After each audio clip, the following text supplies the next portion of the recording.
Buying a car in Carvana was so easy. I was able to finance it through them. Whoa, wait, you mean finance? Yeah, finance. Got pre-qualified for a Carvana auto loan, entered my terms, and shot from thousands of great car options all within my budget. That's cool, but financing through Carvana was so easy. Financed. Done. And I get to pick up my car from their Carvana vending machine tomorrow. Financed. Right, that's what I said. You can spend time trying to pronounce financing, or you can actually finance and buy your car today on Carvana. Financing subject to credit approval. Additional terms and conditions may apply.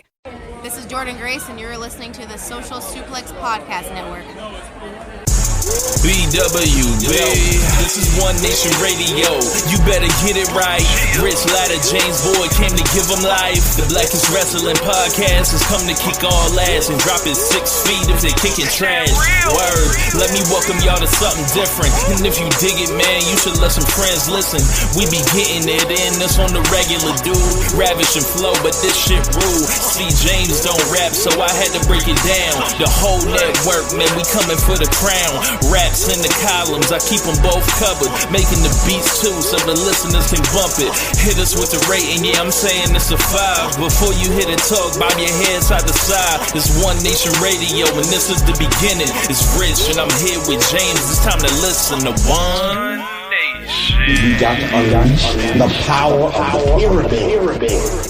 This is Mike Sempervive from WrestlingObserver.com. Check me out on Wrestling Observer Live every day. And also check out your boys, Rich and James, on One Nation Radio. This is Kenny Omega. We're listening to One Nation Radio. Check it out, guys. These guys know what's up. Big Kenny Omega fans, that's all that counts to me. Goodbye and good night.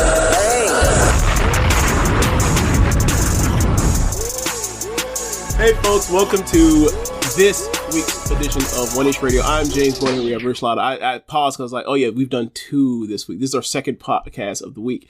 So I got to come up with a new greeting instead of just the regular old, like, not even thinking about it situation. But, Rich, what's going on, man?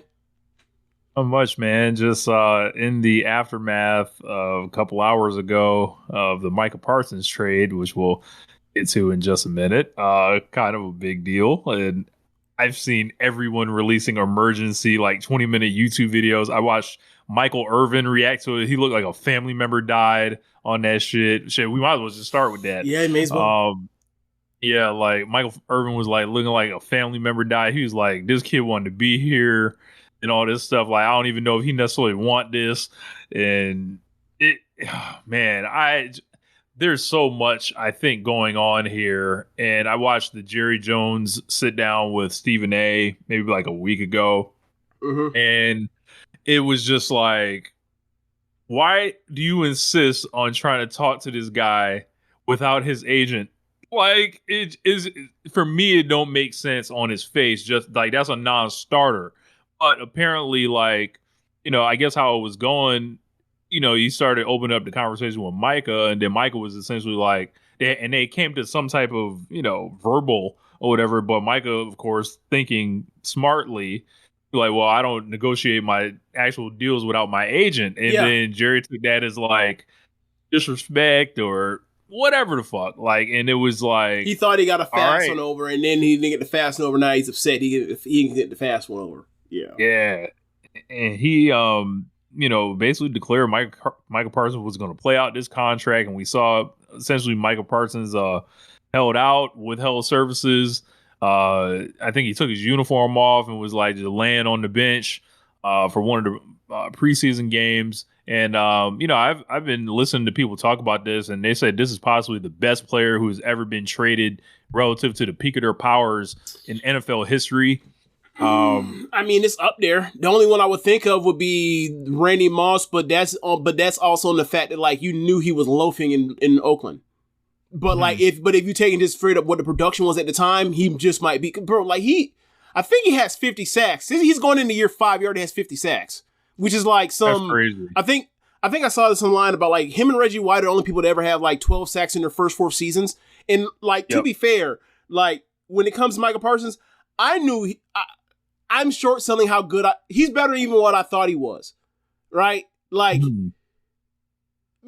because of the thing I don't think I've ever seen him play, because, you know, I haven't been into the football, but I'm like kind of learning more, you know, back just playing Madden and shit. But. Okay, so do you remember when Clay Matthews started out with the Packers and he was incredible as a pass rusher, And then later in his career, they moved him to be a stand-up linebacker and pass rush less because of just defensive changes, whatever else. And he was good at it, but he wasn't nearly the same pass rusher he was.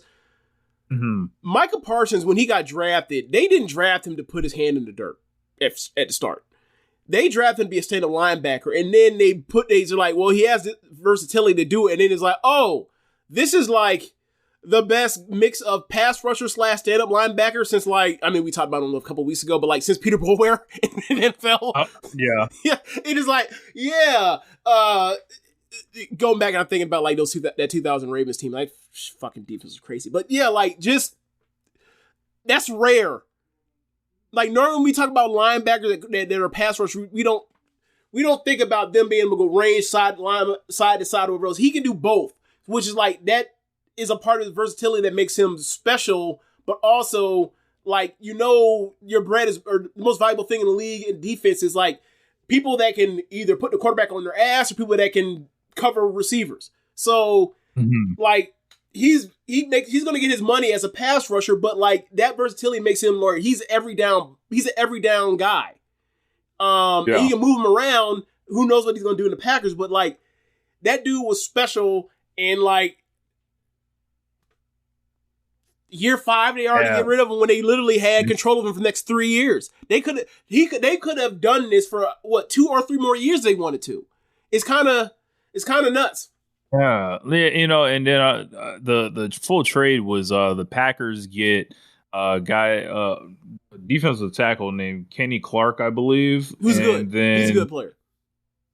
But he ain't Micah Parsons, and I think it's 2 first-round draft picks, right? Yeah, and 2 first-rounders. And, Jerry Jones in the press conference is talking about stopping the run and stuff like that. And this guy, Kenny Clark, will help with that, apparently. I don't know, man. I was talking to Floyd earlier, and Floyd brought up some good points about, just there's no one that's actually worth his money on defense. And the Cowboys weren't going to win with him anyway. That's not true. That's not true. I don't know, the way the game is, it seems like with the money balling of the defensive players and just trying to get as many picks as you can and plug in. I can see that line of thinking. I know if you have a superstar and you hit on one as a lottery ticket, obviously he becomes a lot more expensive the further along you go. Yeah. I feel do you think they got enough for Micah Parsons?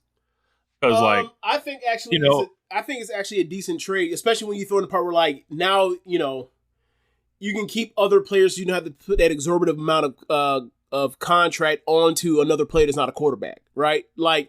It's one of those. That's the thing with NFL. I see it. I understand it on a certain level from Jerry's perspective, because they allegedly they offered him 5 years and then it was $40 million per or whatever. Right. But you don't. But if you're him. Years.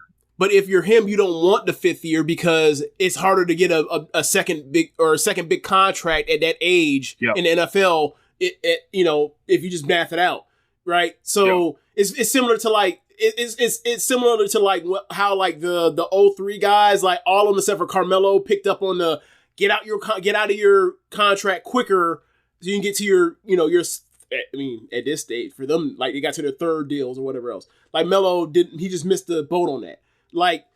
People have picked that. People that's the reason why guys now, if you look at the draft classes now, so most of the guys are most of the guys are 3rd year guys. The guys don't go to where it's I'm going to play 4 years or whatever else, because it's no, I need to get into the league as soon as I can, even if it's a top 100 picks. If it's a top 100 picks, it don't matter. It's fine. And then if I ball, I can get my money, and then I can possibly get into I can get my second contract faster. And that extra year helps. So Micah in that situation, this is he's looking for his 3rd, that strategy is for his 3rd contract. Why he didn't want the 5th year. Now, the thing for me is, this is one of the things of why the NFL is basically came to the NBA when it comes to what the NBA is with this apron shit. You have a team, you draft well, you draft a player, and then you look around, it's do I really want to pay this or whatever else and be stuck in some type of purgatory of not really a contender pretending. It's like what is that percentage to where it's like, all right, you have 100% of whatever the fuck Micah Parsons is going to get you. Then it's like, what would I do for 80% of that? Yeah. Like, and then it's like, it just becomes a numbers game. And what are you willing to sacrifice? Right. And that's the thing of like, with the NFL, you always had the franchise tag that can like keep the shit in place. What Jerry did was just like irresponsible and sort of said he's going to blow it up and go ahead and, do it that way. But that's his prerogative.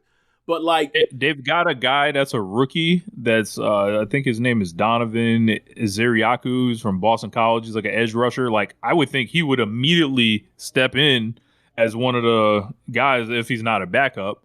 And then like you basically start that clock over and see if that guy becomes a Pro Bowler essentially. Yeah, but then if he becomes a Pro Bowler, what does that mean? That means you could have two. That means you could have two terrorists screaming down the quarterback as opposed to one. Yeah. That means like if he's gonna be good enough to be Pro Bowl caliber as a rookie, that means you can line up on opposite sides, and like their outlook as a team would have been a lot higher. They actually would have been contenders, legitimate contenders in the with the Lions and the Eagles in the NFC. And like NFC is like tough sledding, and like the Packers. The Packers finished third in the division last year.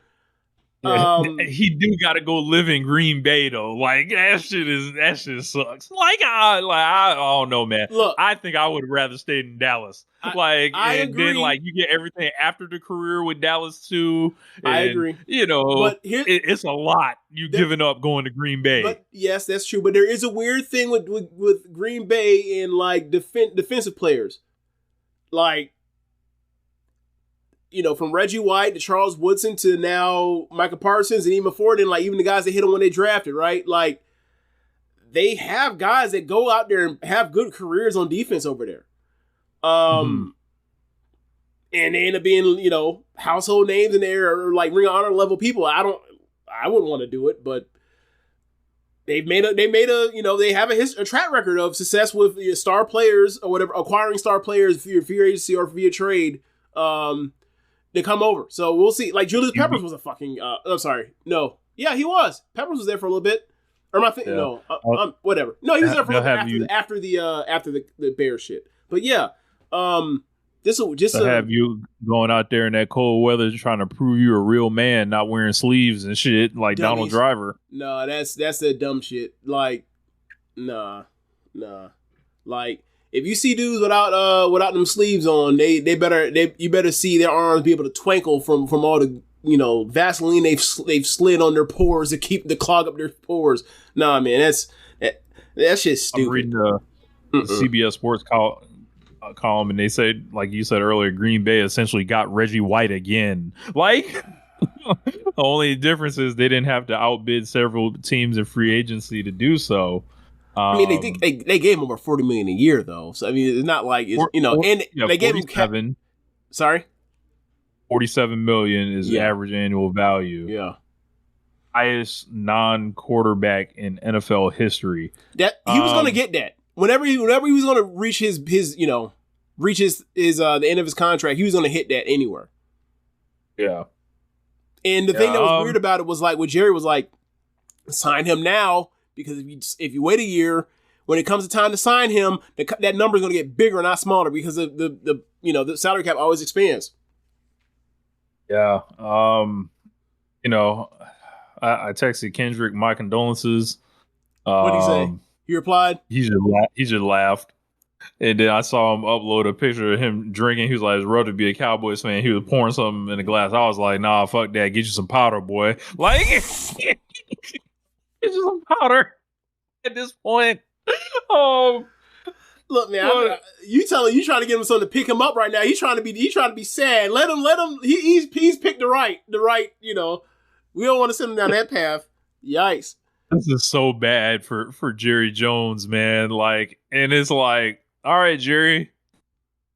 You went into the press conference then, and you started talking about stopping the run, bro.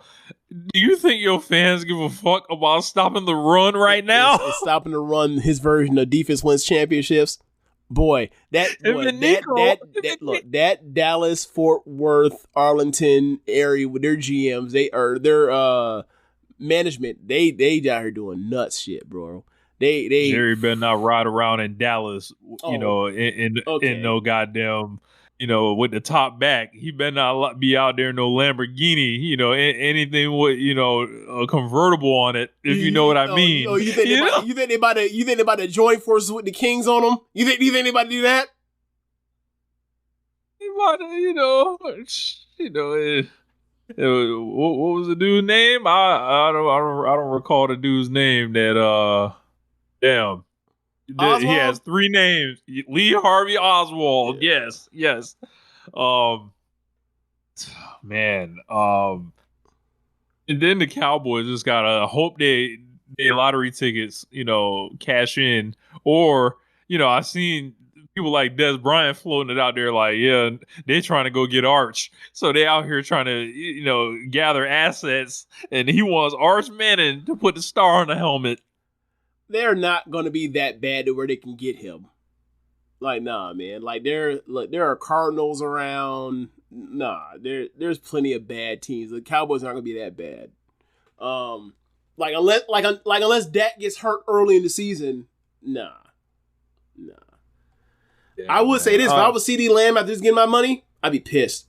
Like, I just got my money. We, all finna resign, and we finna get us a real shot. Nope, been blown up, and you stuck now. Yeah.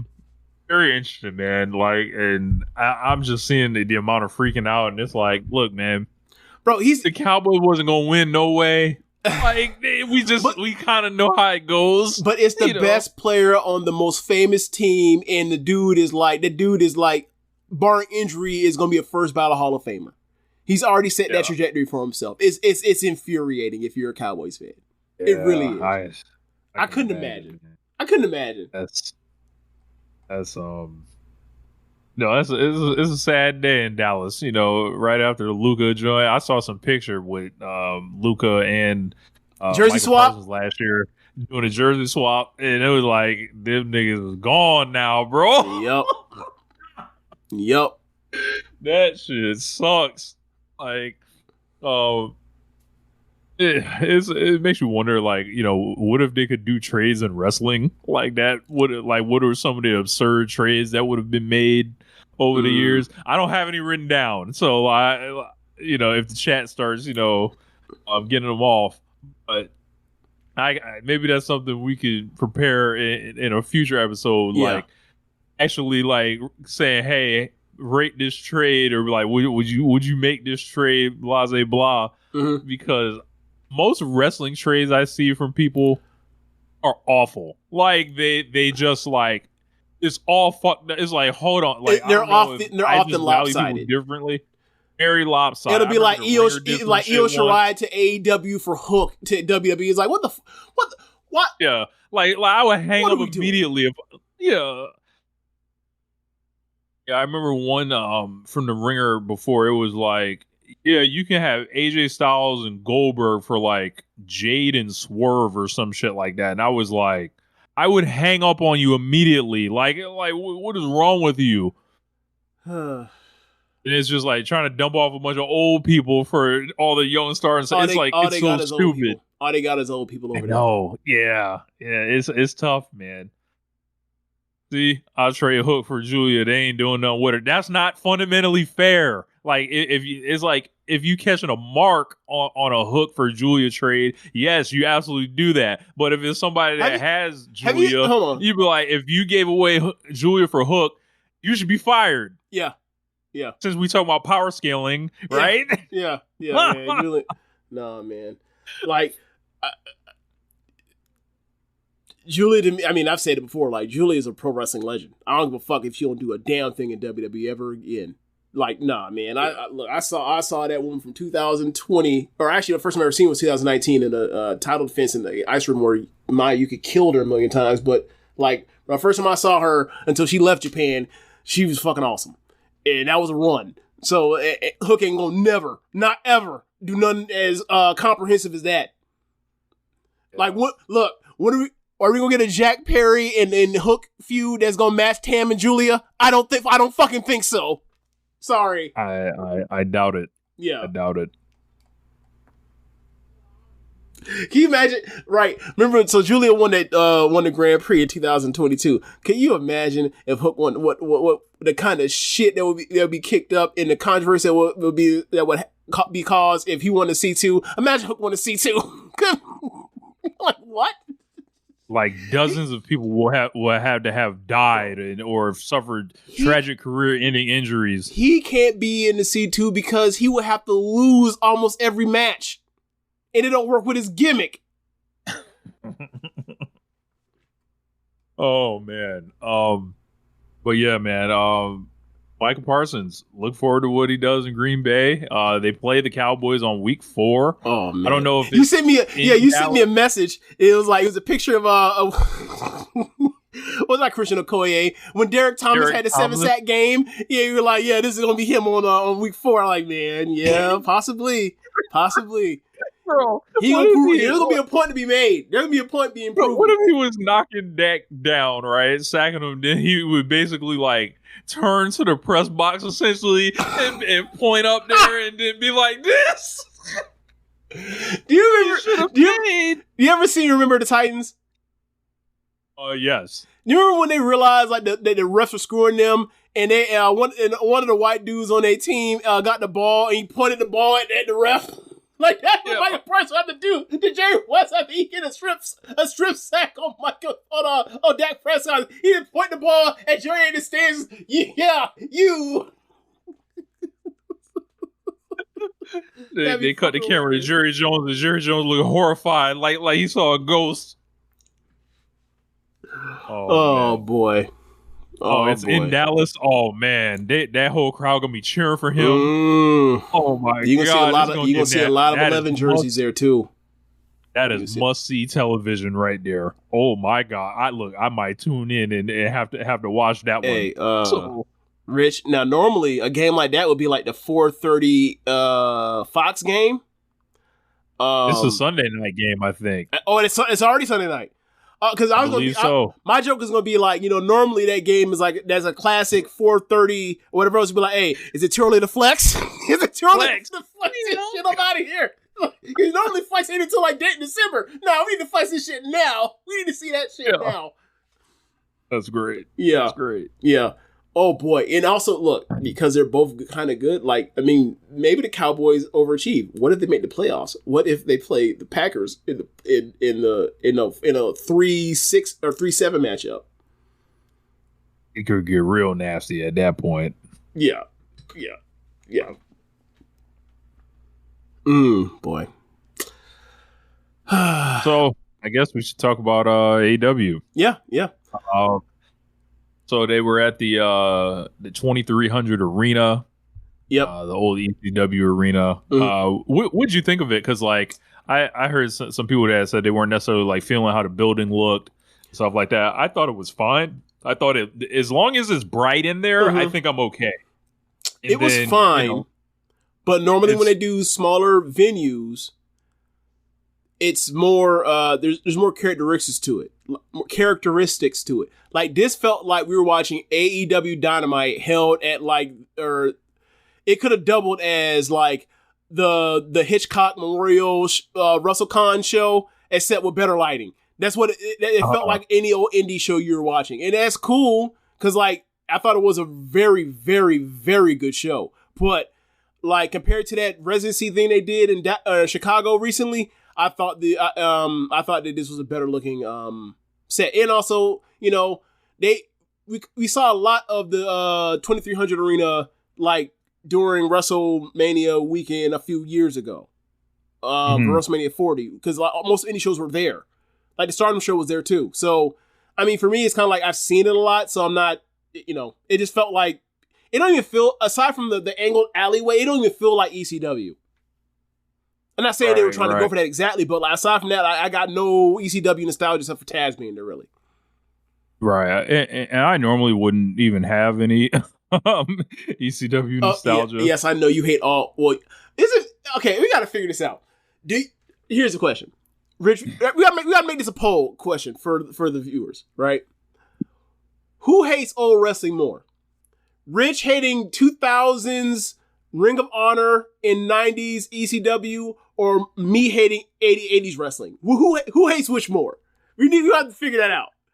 So I don't think I hate ECW because like I would only see ECW through like Pro Wrestling Illustrated. I couldn't watch ECW back then, and I was like slightly too young or whatever. Like I didn't actually get to watch. We had the illegal box. We had the illegal pay-per-view box. So we were thugging it out like that. Yeah. Yeah. So like past statute limitations. Come and get me, motherfuckers. Like yeah. The only time I didn't get to watch ECW until like 1999, like when they were on TNN and all that. And then that's not the real ECW, so it's like I don't think I should judge them based on that. So bro, I remember I was seeing that shit first time, and I was like, these matches are all no DQ. That's fucking. It's like, bro, I thought RVD was on God. I was like, no, this thing might be good. Shawn Michaels, like when I was a kid, like, bro, you doing all this cool shit, bro. Yep. But like, I would see I'd be like, okay, the ECW wrestler will pop up here. Like Raven was there. Like I knew what ECW was. I just like never actually watched it or whatever. Yeah. But that Ring of Honor shit annoying as fuck. Like it just that shit was indie. Like so cool. Like trying to see. Let us know. Yeah. Let me see. Who hated? Who's the bigger hater? James 80s hater or Ring of Honor, Rich Ring of Honor 2000s hater? But they basically started it out.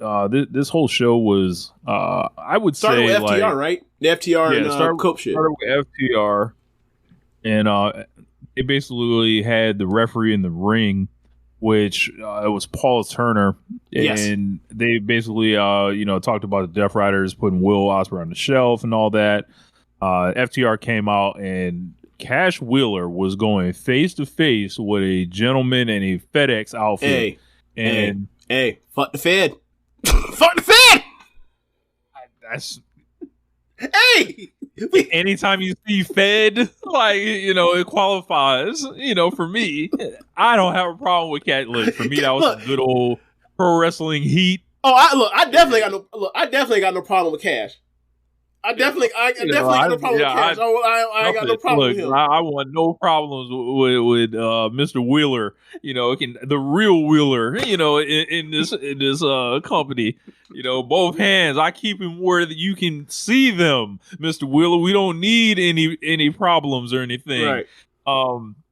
But yeah, he was yelling at this guy, and I was like, man, this is getting uncomfortable slightly. But Cash looked like he kept it in control. I saw the someone cell phoned it or whatever, and he was he was giving them normal insults or whatever. But Buddy in Philly was like, he wanted a piece of ass. I was like, hey, bro, it ain't that damn deep. Like, and like, look, bro, I don't think I think look, people get you are not the one, bro. Yeah, I think people got it fucked up because they ain't that tall, because they ain't tall. Like, nah, man, look at their build.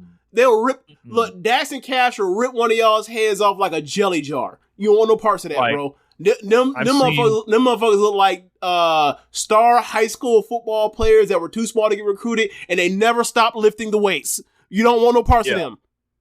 Bro, I've seen Cash Wheeler in person before, and it's like, nah, bro, like he got that chest, like that barrel chest, and like he just look like he will throw you. Like he like 5'10", 5'9", 215 pounds. You don't want no parts of no dude that's built like that. Yeah. So they get to the ring. Dax said at Forbidden Door there was a miscarriage of justice surrounding their match, and I was like, I'll say. He says he knows the fans in Philadelphia were upset they weren't able to celebrate FTR's 11th World Tag Team title reign. I was like, where did they come up with these extra reigns? I thought it was only 8. I was like, hold on, y'all niggas just y'all freestyling at this point. You got to be. Maybe they count NXT title reigns as some shit. I don't know. Be. Oh, they gotta be. I thought they were only counting world title reigns. So I don't know. I thought it was 8. I'm sure Flo will correct us. I'm sure. Boy, gonna have to correct us about the FTR, and we gonna So the FTR continued, and they were basically saying, basically y'all did the pin, but it was on the illegal man. I didn't. Which, if that's the case, I didn't know that at all. Yeah, I didn't know that at all. It looked like he told the ref he was an incompetent moron and a failure, and wanted Paul to basically overturn the shit and make them the tag team champions. He said, "Nah, the decision's final." Stokely then started cutting a promo. Had some good heat, called Turner a moron and nincompoop, and pushed him. And I believe Turner pushed him back. He did. As it was about to go down, and then Big Colt's music hit. He came out by himself, and he act like, where the fuck is Christian? Like, I like that. Him. I was like, are they waiting for him to play the whole song for the crowd to sing the whole shit, and then Colt comes, and then Christian comes out, and then what happens. But I like the way it happened. I was like, oh, that was actually smart. That actually was well played. Yeah, now Christian slides in the back, pause, and then they ambush the FTR, and they have a nice brawl amongst each other, and they basically make the match official for All Out. The FTR versus the Cope and Christian. Bro, they sent out. It felt like there was 24 security niggas out there. I thought this was so well done. Like the way they were getting pulled apart or whatever else. It like there was a part where like Cope was in the corner after just in the ring being held off from Dax, and then Cash got up on the apron and just started what Cope wasn't even paying attention, got him and just started wailing on that nigga, just hit him from the side, and then Cope was like, oh, and then Christian got up on that corner or on the apron right next to him, and he started hitting Cash too. I really like this. Like, for as much as I am not caring for whatever this dumb thing that Copeland is, where he's just like, yeah, man, I just forgive you for everything after Christian's been an asshole and Christian changed nothing. Like, I really enjoyed this segment a lot. Like, I actually want to see the fight or the match. I actually want to see the match. Like, I just hope that FTR wins, but still, like, I thought it was well done. I thought it was all well done. Christian basically was like, I heard y'all have fathers. Yes! And then Cope was like, hey, man, you're not doing this no more, or whatever. Yeah. He hands him the mic back. And that Philly crowd booed him and said, no, fuck out of here. Get out of here. We're here to hear him tell him about his dead father. Yes. He's like, y'all fucking sickos, whatever, do it. And then he basically was like, your father's dead, and that's your father is dead. Yeah. So it's pretty funny what they're doing right now. So they made it official for the pay-per-view. Yep. Do you think they should do like some kind of tornado tag match? That would make the match better. Just allow Edge to do a death match, a tag team death match, essentially. Like, we don't have to waste time having no classic tag team match. We don't need no Southern style tag with it. We want some niggas busting heads. Like, look, it's FTR and it's Christian in there.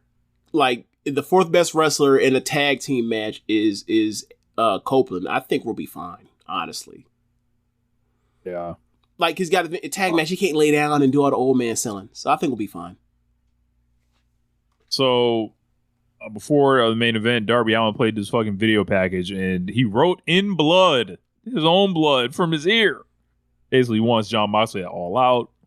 Showed the mountain. Said, don't step in the ring with him unless he's willing to die. He's taking everything from Moxley. It was very dramatic. Yes. And then after they zoomed out and showed that he was spelling all out in blood, all of a sudden, Darby opened up his hands and then the wall caught a blaze. I was like, this nigga controls fire now? Like, what? Is he a wizard now? Did he get that from Jericho? Did he steal the fireball powers from Jericho?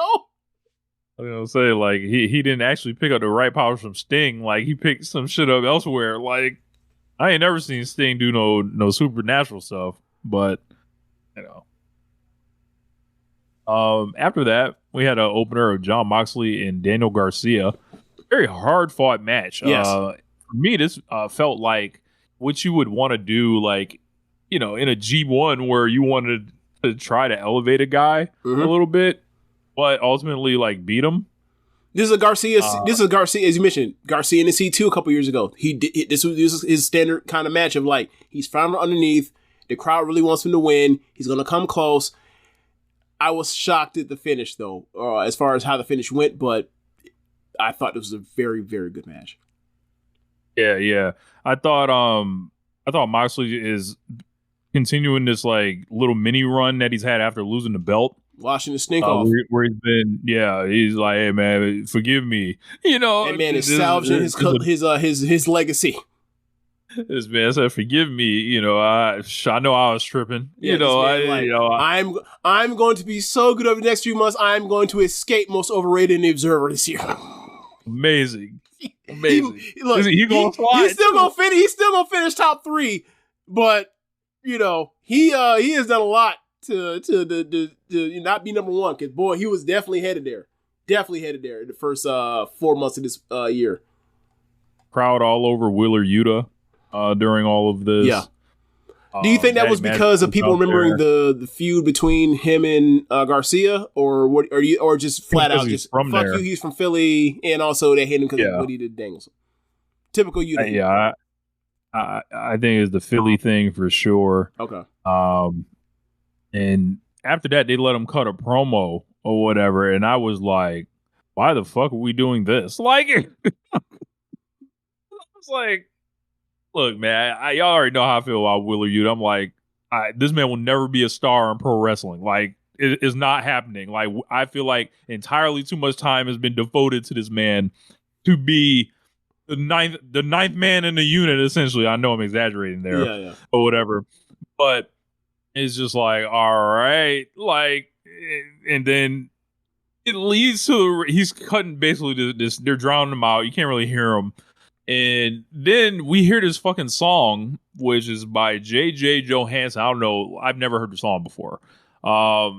It's like "Tell the Girls I'm Back in Town" or something like that. And Hook comes out. I was like, oh, it's Hook, and I'm like, I don't even remember Hook is gone or whatever, but I'm just like, oh, it's Hook. It's the ECW. Oh, it's Hook. Okay. And then I look at the screen. I'm like, it's Hook and Wheeler Yuta. I was like, they trying to run me off early. And Hook got in the ring, fought them up or whatever. Very disappointed Hook did not take that excursion to Africa, but here we are. I don't like the music. I listened to it. I was very confused. I don't know. Maybe I don't get the vision here. But ultimately, it's Hook. What do you do with Hook at this point? 80%. So, I think this person ever used 80%. but yeah, like, so they played that music when they put up like the small little teaser for him a week or two ago. Like when they did the Hook signal, like almost like, the bat signal graphic, whatever else, and they played that music, and I was like, well, what's that? So then they played it here. I was like, okay, it's Hook. And then, they put the spotlight up with the H. I was like, okay, it's Hook. And then like the crowd was like, didn't give a fuck. And like, it's like you said, it's 2300 Arena, Taz on commentary. They didn't give a fuck. Like, he got a polite pop. And it's like, all right. I bet that wasn't what he was expecting. So yeah, man, it's like, oh, they got a lot of work to do. And I gotta tell you, him starting out with Wheeler Yuta, want to know a little secret? Wheeler Yuta's more over than him. Yeah, that's true. That's true. So it ain't so. Even if he does beat Wheeler Yuta, it ain't gonna mean nothing, because Wheeler Yuta gonna leave and he still have all that heat, and Hook gonna move on to the next thing, and he probably ain't gonna be as over or have as much heat to it as what Wheeler Yuta has. So Hook is a tough one, man, because like he's here now. Like he resigned during all of this multi-year deal, ROH, brother. And I don't know, like there's a working standard there too. Like, oh, so. Yeah, I mean, shit, of course. Like, look. But here's my thing, right? How the fuck is he on AEW, not Sammy Guevara? No idea. Send his ass to Ring of Honor. Sammy has 2 matches on the pay-per-view this week, James. But you get my point. Like, if Sammy Guevara isn't quote unquote over enough or good enough to be whatever enough to be a regular on AEW anymore, then I got a news flash for you. Guess who's a lot fucking worse? Guess who's a far inferior wrestling talent? Yeah. Look. So they caught up with MJF after his match at Forbidden Door. Fans chanted, "You deserve it," while MJF was bleeding buckets and had his AEW World Title won, while Mark Briscoe cost him everything. He said the fans chant, "You deserve it," while they're right. He deserves so much more than this company. And it said if he sees Mark Briscoe again, he's going to finish the job from last week. Brought up how Tony Khan is saying the cash-in rules have changed and said when he signs that contract, it won't be for just the AEW title. It'll be for Hangman Page's soul. Once he's done with Briscoe, Page is next. Yeah, I saw a lot of people loved this, thought it was awesome, and like it's well done. I just don't care. It's a dumb story. I have seen this exact promo from MJF yelling several times, yelling after the pay-per-view, and sweating after match. Ultimately, he's just a fucking wrestler. I zoned out honestly during it. It was just like MJ. It might as well have been a Chinese movie. James. He was moving his mouth and not saying anything. What are some of your favorite ones? I know what I like. I like Fist of Fury, Chinese Connection, Game of Death. What else we want to do? I don't really have anything much for you outside of the Bruce Lee, so I'm just not even going to participate. Crouch Tiger, Hidden Dragon. That actually, that's one that's Chinese. There you go. Yeah, but that's it. That's all I got. I watched Kickboxer a few weeks ago for the first time. Very kind of interesting. In a lot of ways. I got one more. Rush Hour 2. Yeah, I'm done. Nothing else. I have nothing else. Oh, we got Harley Cameron and Chris Statlander against Megan Bayne and Penelope Ford. Nice little match right here. This is fun. Penelope tags, Harley Cameron tags. This show in particular, we'll get through. As you go through it, like you'll notice, like a lot of these matches, like this is more fist and flipping this week. I actually really enjoyed the change in tone this week. This is more what I like to watch out of wrestling. This is more ass beating wrestling. This is smash mouth wrestling on the show, because you got Statlander and Megan out there showcasing this match and them pounding on each other. That was cool. And then like they still haven't resolved that. And then Rich, do you want to go through this match? Or you want to get to the post match? Oh, we can get to the post match. Yeah. We talked about it a couple days ago. Willow hit the ring again for no reason. No reason for her to hit the ring other than just to be out there so they could see. Hey, yeah, we're still making eyes with you. They still don't. Well, they won't. They. Okay, thanks. I felt like they did it just to fuck with us. Like they heard our segment of the show and they say, we got something for Rich and James ass. We're gonna put them out there and have them next to each other, and they just. Look, if we talk about people in the company that heard parts of One Nation Radio, I feel like it would be a different part of the show that they heard. Okay. Fair enough. But, this, I can't recall, like, I don't know if this is the first time it's been in ring, like, of Harley being basically in between Stat and Willow to, like, try to, get them to piece it up or whatever. Yeah. But I didn't know that was even a thing. Might have been this might be because she been hanging around Harley, but I feel like this is the first time I saw it in the ring. No, but I didn't know Harley was hanging out with Willow. No, yeah, but good guys. No, hey, all the good guys are friends. Gotcha. And also Harley's trying to fuck all of them too. That's another part of it. Probably. I mean, Harley is constantly the wrestlers been talking about her chest and their chest. Like, bro, I tell you right. Like, I tell you right now. When Harley Cameron and babyface Harley Cameron and Tony Storm meet, it's gonna be like when you saw that Hulk Hogan and Macho Man Mega Powers collide handshake.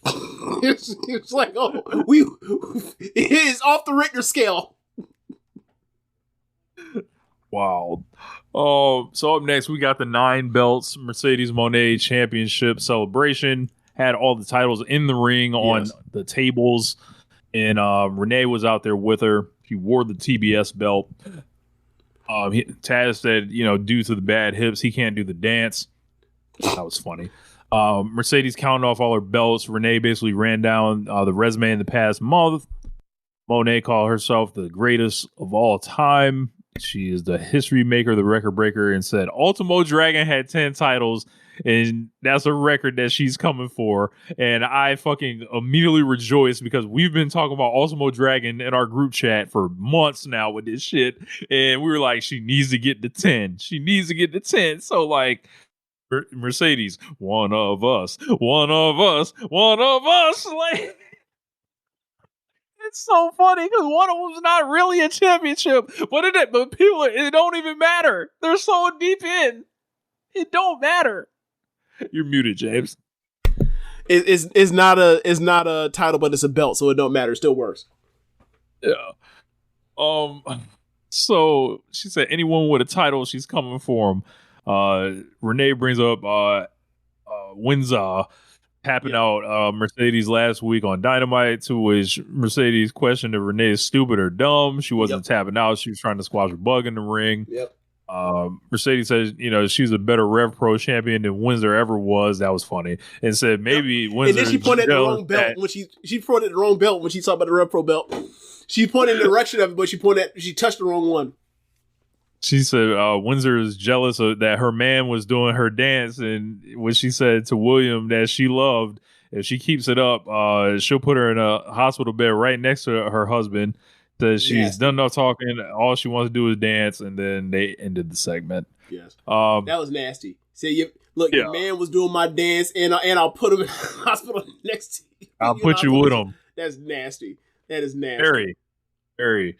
And like, I feel like that's fighting words right there. Yes. Like, your man won't me, and I'll put him in the hospital. They say, damn, that's tough. That's tough. I'm not really trying to be in women's business, but that seems like a direct challenge. Like, I had your man on tape, doing the dance, doing it like like me. Do you remember the Natty and Nikki Bella joint about John Cena? It felt like that was one of them kind of lines where like, if I wanted them, I could have them. Like, whoa. You see how I made that monkey dance? He can come my way if I wanted him. Damn. That's so funny. All of a sudden, Mark Briscoe appeared. Suddenly I want a Will Ospreay versus Beast Mortos match. I don't know why, but suddenly I want to see that. Suddenly. Yeah. Oh, he gotta hurry up, get back. We do this here mixed tag. What side is he on? But Mark Briscoe appeared. He said 2300 arena is extremely important to the Briscoes, but he couldn't be there for a good reason. Showed off another baby. Apparently, this is his 9th child. Some people were saying. So all Mark Briscoe doing is that man living a very raw lifestyle, as one can say, and God bless him. Not everybody has been blessed, to that extent, but Mrs. Briscoe, that's a tough lady right there, that's all I can say. That nigga Mark Briscoe said no teeths, all skeets. That's crazy. Yes. Oh man, who needs them? But he said it basically, he wants Kyle Fletcher. He wants, they're 2-2, and he wants a TNT title match. And then after that, MJF, what's up, essentially. Yeah. So Anwar Sarwin says, I heard people say online that Mercedes hasn't had a good storyline since she's been to AEW, and I just scratched my head and kept it moving. So I think what happens is Mercedes does a segment like she did, and then it might not lead to something necessarily, or it feels like, some of the talking is awkward, and then they almost over apply how much that happens in comparison to, like when she does something great with Willow, or the promo stuff that she did face to face with Tony Storm, or Stanley. or Statlander. I'm not saying like she's out here just, dropping off masterpieces or anything, Right. but it's like, it's enough for what it is. And the matches have been delivering at a super level ever since the end of 2023. Like the Windsor, like the or 24 or whatever the fuck like it was. the stuff, the intermingling between Athena, Mercedes, Windsor, and Tony Storm that lead to this pay-per-view was great. Really good. It's probably a step too far to say great. It was really good. That solid storytelling. It's just the problem is like a lot of people that are saying this stuff, they're not used to the basic storytelling of pro wrestling. They want the super dramatic soap opera shit, and like she hasn't really done that outside of her character being an absolute like cartoon villain. But yeah, it's there. Who was she running? She kept running from. Was it Stat? No. Who was it? She was running from earlier in the year. Kept running from her constantly. Running from her. Jamie Hayter. It's Jamie Hayter. Okay. Yeah, her and there's Hayter stories. was pretty good. There's plenty of stories. Like, yeah, that was good too. Like, I don't know what people are talking about. I don't know. Yeah. I don't know. So now, after they're that, talking about like you're not trying to tell a story outside of AEW, and when it comes to all these other 9 titles, and they're trying to figure out where that comes into play. I'm willing to listen to that, but like that's not really what I'm hearing when people talk about that. That's just a complaint about why is she in these other promotions doing these matches and like where these other companies where they're getting a benefit of it is like, you don't watch them, why do you care? Yeah, there was some wrestler that was trying to shade her name like Drew Parker, and I called it out too. Talking about, I just hope, everyone will check out the other wrestler or whatever, and then he started going off into the booking of the belts and shit, and I'm like, oh, I see what you're doing. Like, I see what you're doing. You should shut the fuck up, buddy. He like, told honestly. himself in the second tweet.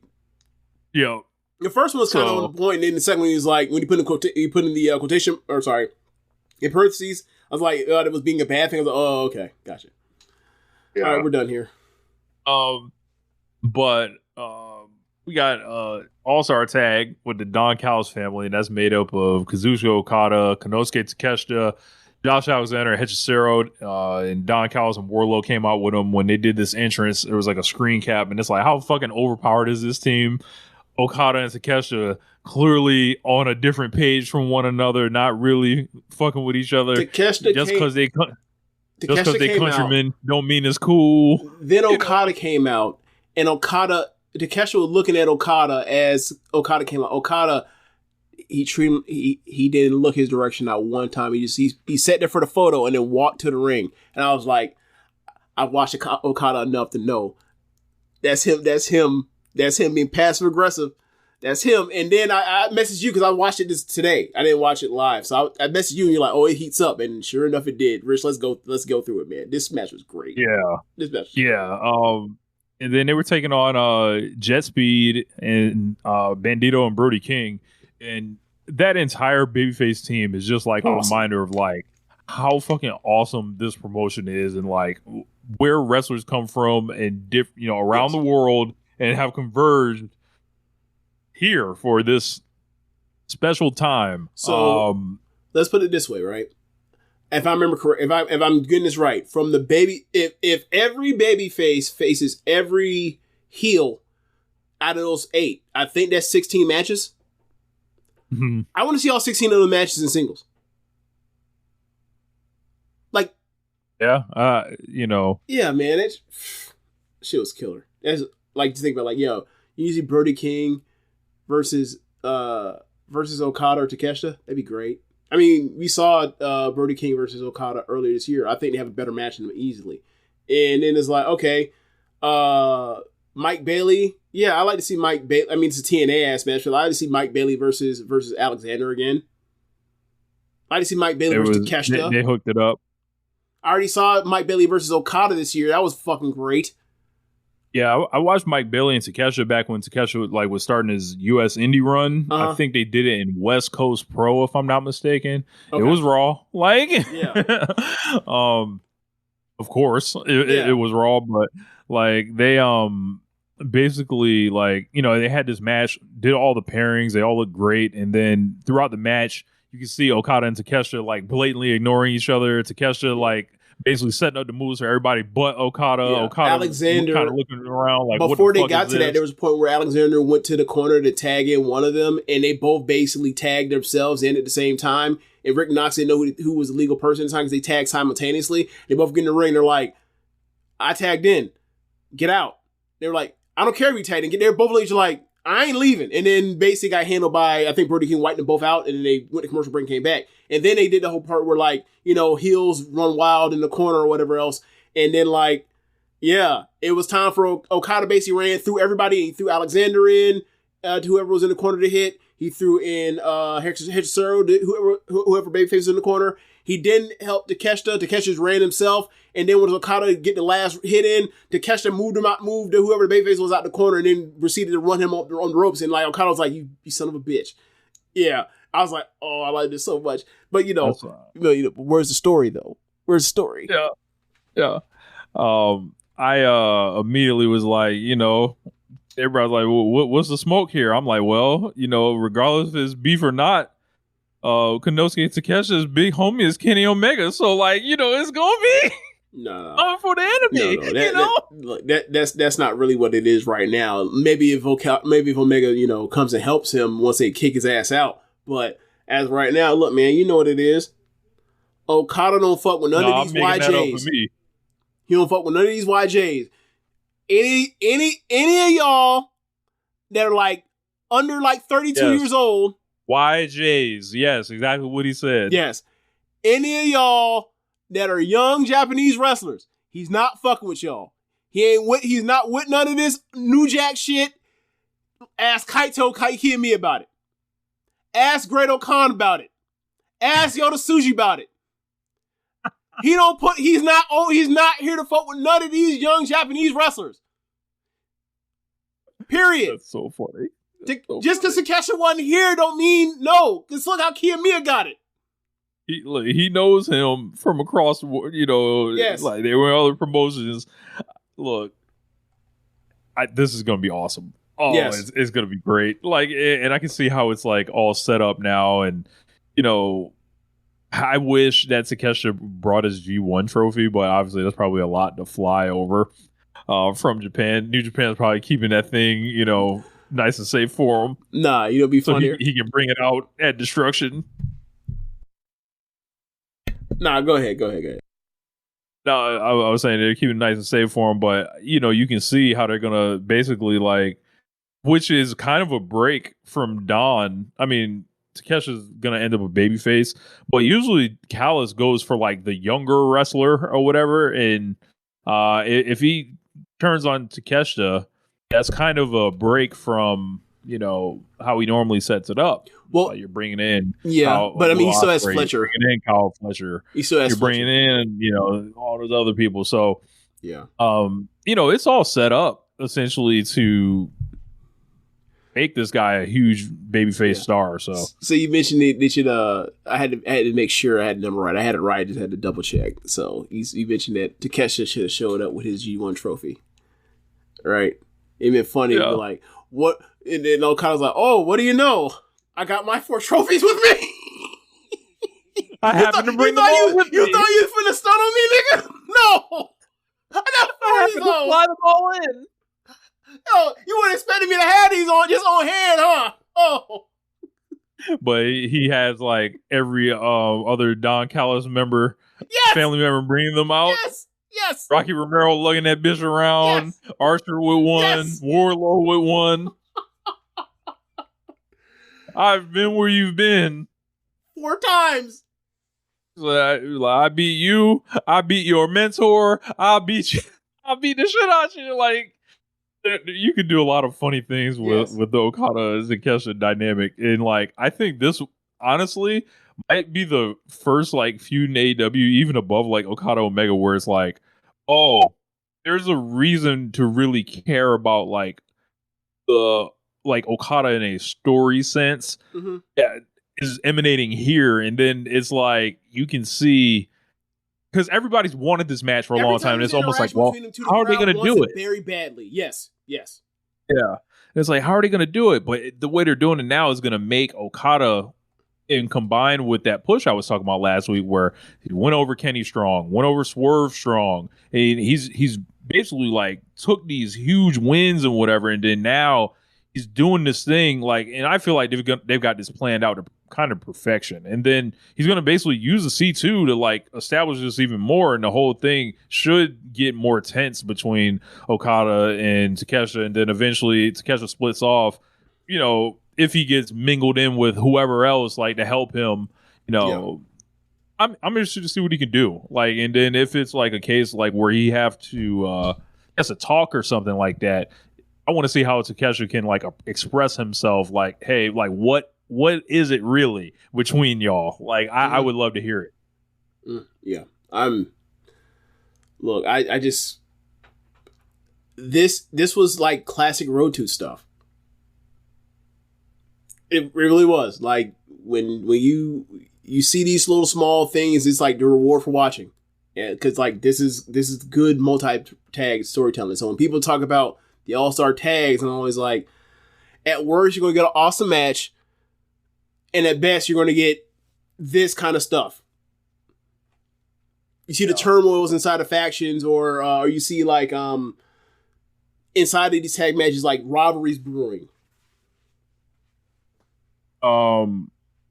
So after that, we had Hangman Page coming out, and he basically, you know, walked to the ring before he got started. He wanted to thank Will Ospreay for everything he's done for him in AEW. He said Page is genuinely sorry for everything that's happened to Will since All In, and while he's gone, all of us will miss him.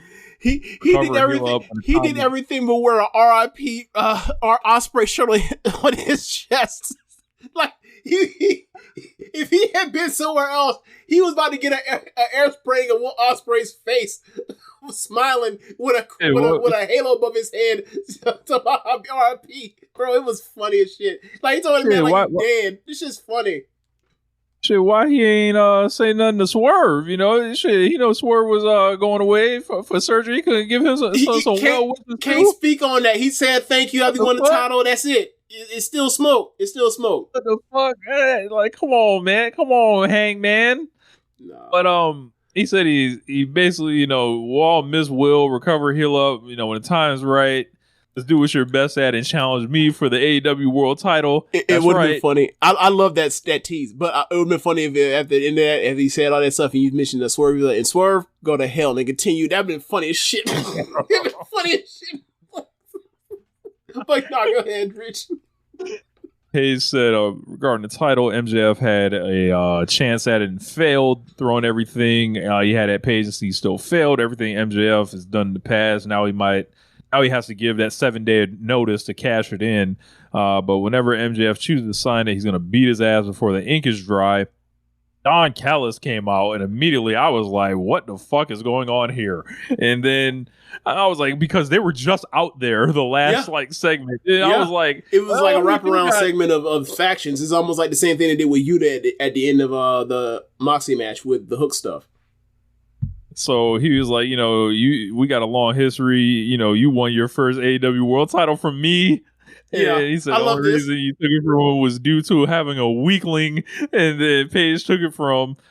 He said he wants the title back in the Don Callis family, and Paige doesn't get to decide who he gets to face. There's a whole locker room back there wanting a shot, and he knows it because he has half of them under contract. That was funny. When he said that shit. Yeah. This was also a reference when this nigga was coming out on ECW TV as Cyrus, like he's just walking out the same way, like, excuse me. Oh, yeah. And all that shit. About that. He said it. Then all of a sudden, Rocky Romero, Hechicero, Josh Alexander, and Lance Archer started walking out one by one, like they were coming to get slapped by Inoki. Like, they started appearing, literally. And then they surrounded the ring. Go ahead. Yeah, and then Hangman was like, "Well, I guess I better get started. I'm gonna jump y'all before y'all jump me." Yeah. He dives out on Rocky. Yep. And he's getting one on forward, and then Jet Speed tries to even the odds, and then all of a sudden, we all heard the battle cry. And Kenny Omega came out there, greased up, sans beard, just like James Boyd, showing solidarity. And then, like, Kenny came out with, like, energy and looked like he cared, and gets in the ring and they start whooping ass. Yep. And then I'm going crazy at this point. I'm fist pumping. Kenny and Hangman basically it breaks down with Lance Archer. They give him the last call. Old, buckshot beat trigger combo. Yep. And then they hugged and all that. And then I was like, are they about to do what I think they're doing at All Out? So, you think even Kenny will make it a title shot in Toronto? It's something they could do. I mean, if they're not going to do that, if they're not going to do the MJF thing there, then yeah, Canada, Omega. I don't know what their ticket sales like, but if their tickets were moving slow, I would do that instead of MJF. Yeah. So we might as well go ahead. We could strap Kenny up now. I heard a lot of people calling for this match. We can get serious Kenny Omega back, and get it like the Red Cross. So. Look, I know that you're already getting ahead of yourself, but like, let's not pretend that like Kenny Omega's only here because like 2/3 of the pillars of babyface was holding up this roster on the ice right now, so he had to come back in and put in his shift.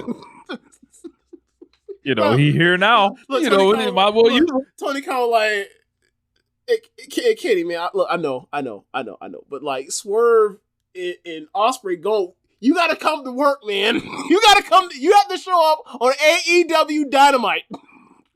Sorry, Kenny. Bring your ass.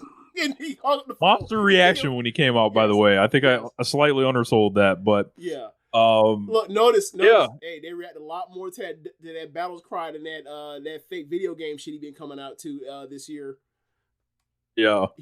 I hope decisions have been. I hope that we have came to an executive or all reached the same conclusion. Oh, we all have came to that conclusion. Yeah. So like I said, he came out there and the eyes, they never lie. And sometimes this year he's looked dead behind the eyes when he's been promoting some of this material or whatever that's been going on. It's like, I feel like they done told this man, all right, you're going to be working with Heyman. You actually doing something important. He's like, oh, okay, cool. Like, I'm going to lock in. So they're doing a tag match next, or an 8-man tag. Yeah. It's going to be Kenny and Hangman. Yep.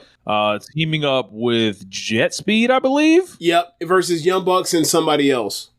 Kyle Fletcher and Josh Alexander, I believe. And Young Bucks. And do you see the graphic of the Young Bucks? They didn't put graphics. They did a cutout. That's fucking hilarious. Like, bro, the Young Bucks keep thinking of funny shit to do. Yeah, that's a super 8-man tag. The Hangman and Kenny team is like, them coming together, being involved in the same time. This is elite lore again. Like there's gonna be a moment where it's Kenny and Hangman on one side and the Bucks on the other. Just like when they tease inside that cage on Sunday, Young Bucks versus Golden Lovers. Yep, that's absolutely gonna happen. Hey, for those that hate the All-Star tags, get the fuck out. Long live All-Star tags. Long live them. Look, they just losing. Like they down by 25 to the All-Star tag. They just had that Okada and Takeshita shit earlier in the show, and then you get this for next week. It's like, all right, bro, I don't care what y'all got to say. You're not moving in good faith. I don't care. I don't care. Move around. This could be where they set up, Kenny and Hangman. This could be where like. A lot that could happen here. I don't know what'll happen, but it seems like there's a lot of moving parts. I don't think anything's locked in by any of the stretch of the imagination. I feel like there's a lot of ways they could go. I mean, no, I know the company has what they have, but like as far as what the TV looks from like, our perspective, it's like there's a couple ways this thing can break. So, like. After I mean, you might get Young Bucks versus Jet Speed with the pay-per-view. Yeah. And that would be fucking awesome. Run it back, DJ. After that, we got a video package for the ROH women's title match between Athena and Mina Shirakawa this week, which was pretty funny. Tony Storm was helping her kind of get her point across, and they both ended up doing this. Like, Athena told Renee that she's going to throw Mina Shirakawa off of the 2300 arena. I was like, great. She's going to drop her 10 feet. But you say that now. Wait until this main event. Yeah. So after that, we got the Ops taking on Ricochet and the Gates of Agony, and it was a fine match or whatever. Nothing really too crazy. There was a Toa Leona and Shibata chop challenge that seemed to get over. A lot. No, Khan. It was Khan. Khan, sorry, and yes, it was Khan. And then when it was time for Hobbs and Leona, they was out there throwing. It was out there meat. They turned to a meat match. Like, bro, this was a whole lot of ass beating, hard hitting wrestling on this show. Like, they was out there. Like, Hobbs has I don't feel like he's completely changed as a wrestler, but like, ever since the meat match, like he clearly knows. Like he has clearly like learned like, hey, this is my thing. Like you really ain't got to do too much. Right. Like all he has to do is be big, explosive, and brawl, hit someone hard. Yep. And then like just not. You don't have to lay on the ground and sell a bunch and get all the sympathy. It's like, no, bro, you need to be big, explosive, slam niggas, like and like be intense and like yell and holler and fire up the crowd and make those facial expressions, because like he always makes those you done fucked up faces, and they're great. Yeah. Like he'll get another shot at it because how over he is, but like I think this is a nice spot for him for the meantime right now. And I really I like this new version of or this Case of Acne thing with Ricochet. Like he got he's a star, but he's also taking all the bumps. It's funny. But I like this match. It wasn't great or anything, but I really enjoyed it for a 6-person. And like I also feel like they're protecting Joe too. Yeah, Ricochet went up to the top rope at the end, but MVP came out, hit him with the cane or whatever. I was shocked to see MVP and later Lashley and Shelton at the end of this. Obviously, don't want their tag team belts back at all. They want to go into some other shit now. Mm-hmm. And presumably they're baby faces. I don't know. It's complicated. Yeah, Ricochet, because Ricochet and them heels. Yeah. Yeah. So we will see what happens here. Because like, what is the match here? That's what I want to know. Like, is it Ricochet 1-on-1 versus niggas? Is it? I hope we're not putting MVP in the ring. I hope we're not. Who's gonna be the 6th? 2-on-3, something like that. Maybe Ricochet can talk his way into it. But the reason why I say this is because, like, if you do 2v2 of just Khan and Leona versus her Syndicate, you know what that match is going to be. Yeah. Her Syndicate over easy, right? But, like, the part where, like, you have Ricochet being that much better than MVP, and MVP's a weakling because he's old and he's a manager, that gives you some intrigue. Like that gives Hurt Business out because he's a pin eater. Like it's like my Hemingway. It's like, oh, that's what go out there and get her ass kicked. That's how we would the trios titles. She'll be the one to take the pin. That's how we would book it. How would MVP book it? Fair enough. Look, rare loss for me. I didn't think we'd ever see these guys again. Yeah, you would have on that clip that got some run. I had to wear it, wear it or whatever, but like I still remain committed to the general idea. We'll see how productive this thing is after that. Because if it's not, I remain committed to the general idea of the overall message. Because it will not be for long. Right, because also keep in mind, like it's been like 10 months. It's been like 10 months. We will see. After that, Claudio Castagnoli versus Darby Allin in a nigga must die to lose match. Essentially, Darby Allin won the match, but he damn near died. He was pulling out all his classic small room offense, like stuff directly ripped out of Ybor City that he was doing at Crowbar and what was the other place that was Orpheum? in Ybor? Orpheum, yeah, where he would basically climb this fucking pole. He would do this shit in a bar with like 200 people in it, maybe even less than that, 150, and then he would just fall from that bitch just how he did on TV tonight. And there was a part during this match. This nigga launched Darby Allin into that fucking table, Bro. out of the ring. Yes, he Gorilla Plus tossed all this nigga. Time. I was watching that today, and once I saw that, and the way that Darby, like, he hit the announce table, and his body hits, and then like his leg like catches the corner, so his leg like whiplashes the table as he flips over it with the momentum taking him that far. I stopped the match. I pressed pause and I messaged Rich. I said, Claudio is the strongest man in the world. This was fucking great, bro. This match is fucking awesome, bro. This might be my favorite match in AEW since the title change at page 1 and All In. I swear to God, this was great. So this match began. Claudio was walking to the ring. All of a sudden, a nigga jumped on him like from a loading trailer. You think even the normal, backstage Death Riders pose in red and dark lights or whatever else, and he's sitting there whatever, looking tough as shit. He started walking. He's about to get there. All of a sudden, like he take like 5 paces. Like, oh shit! The bird is a plane. No, it's Darby falling from the sky. Yeah, man. Like people said, it was like a Bam Bam Bigelow Spike Dudley flashback. I didn't watch ECW. I don't know, but he, I know Mike Awesome. I know Mike Awesome used to launch niggas like that. So they ended up, taking a few steps to get through the gorilla position to like the ramp part where they're fighting. Claudio then grabs him. He starts doing the Claudio swing and it swings him into the guardrail, and then they get to the ring, and then they start getting closer to the ring, and then all of a sudden that's when Darby does the huge dive that Rich just talked about a second ago, and then the match they get back in the ring, and then Claudio fucking throws Darby to his death, except not really his death, he's still alive, and then they set up tables in opposing corners. They teased that they were going to send each other through it. It was nuts, bro. Like it was just a great match. Like it was awesome. Yeah. Like this ended basically with a coffin drop. 1, 2, 3. Job done.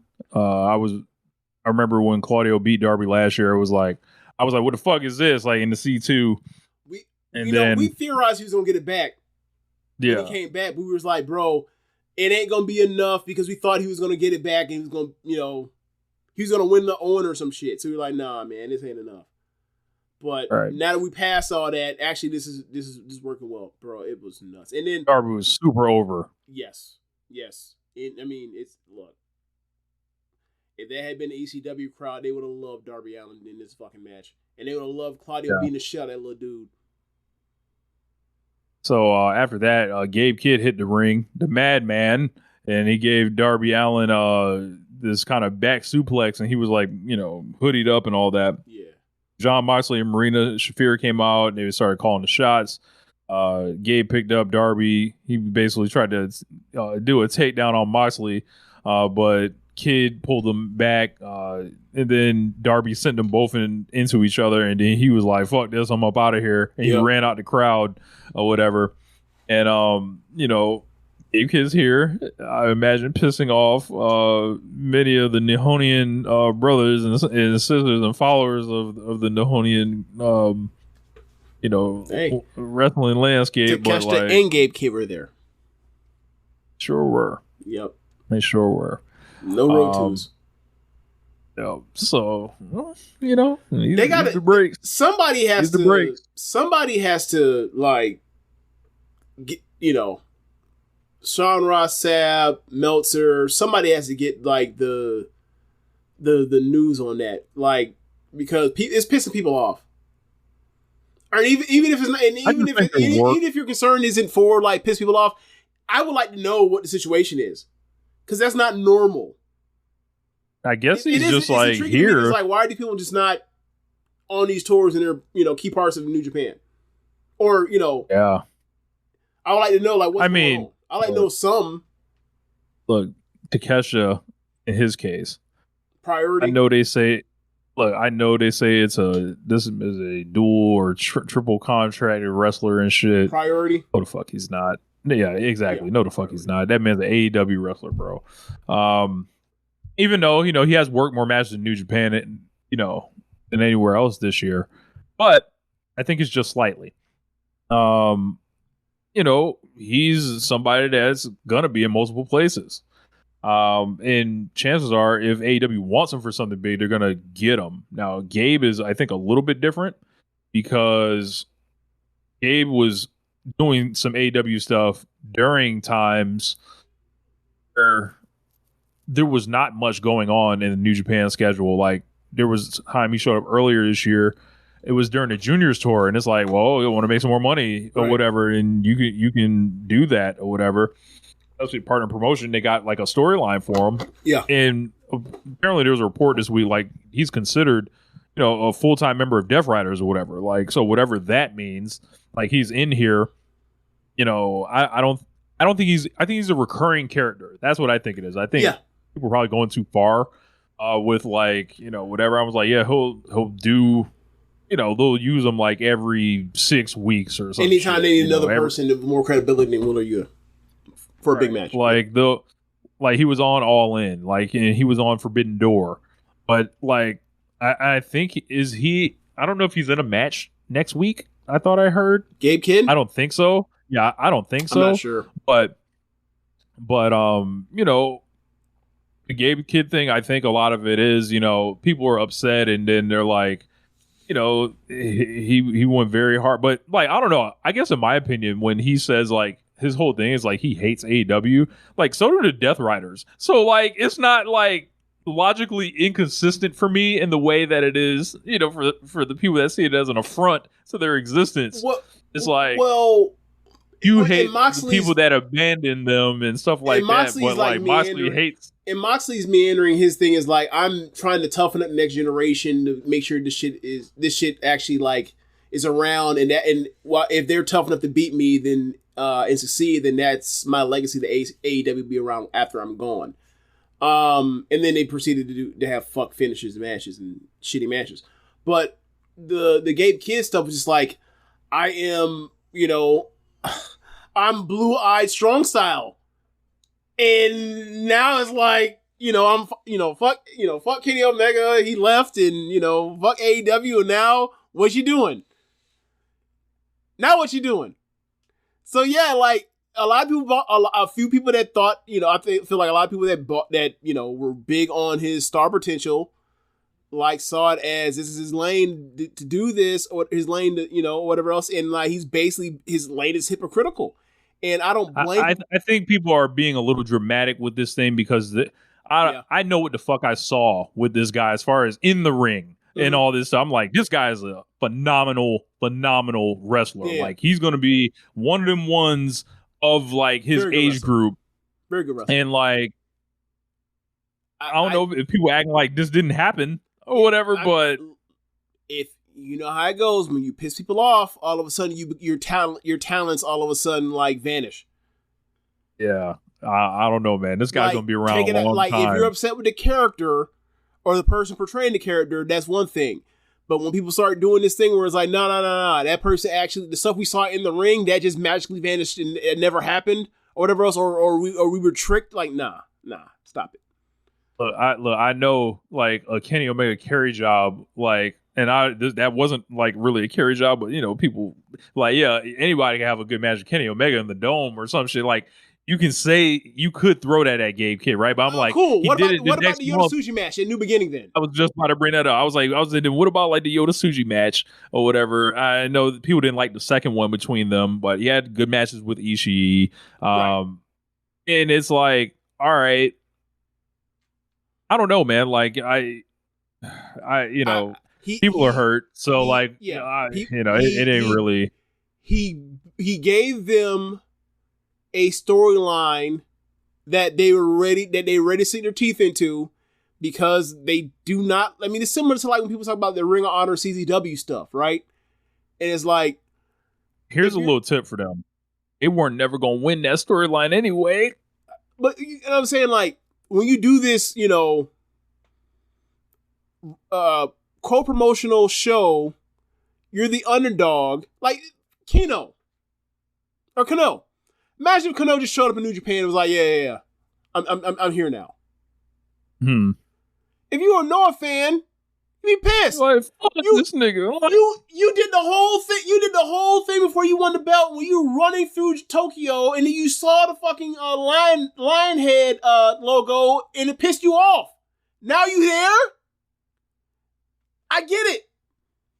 Like, you know, a lot of wrestling is like, it's easy to buy into a character if it's something that if you have an animosity or you have some type of tension or whatever else, and it's towards somebody, right? Like, for example, right?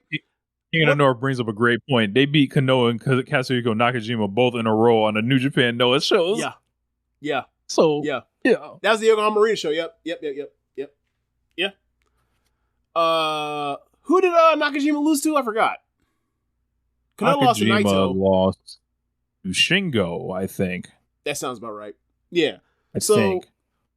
Yeah, so it's just like, like, for example, right, when you have this thing, where you have somebody that is giving you a character that is against somebody you may or may, or whatever person, act, whatever else, and they give you the buy in wrestling, it's easy to be like, oh yeah, this person tapped in. Like, for example, right, one of my biggest reasons why I locked in with Tam Nakano was like, that Arisa shit. Like, I'm watching Arisa Hoshiki on these Road 2 shows, not giving a damn. And I'm like, man,